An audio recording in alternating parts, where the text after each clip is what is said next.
Setelah rumahnya di kawasan Duren Sawit, Jakarta Timur dijarah massa, Uya Kuya kini mulai getol membuat unggahan di Instagramnya king_uyakuya. Uya kembali membagikan video kenangan bersama kucing-kucing mahalnya yang hilang. Total sekitar 20 ekor kucing Uya turut digondol massa di malam nahas itu. Kini setidaknya 11 dari 20 kucing telah dikembalikan. Dia juga memention sejumlah nama keluarganya mulai dari sang putri, Cinta Kuya, putranya, Nino Kuya, hingga sang istri, Astrid Hairunisha.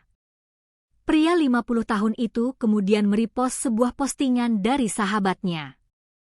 Pihaknya menegaskan, kucing-kucing peliharaan Uya yang dijarah dibeli bukan dari gaji DPR, termasuk barang-barangnya yang dijarah malam itu.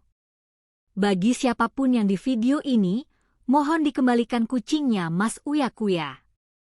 Perlu kita ketahui juga Mas Uya jadi artis sejak 1993 sampai 2024.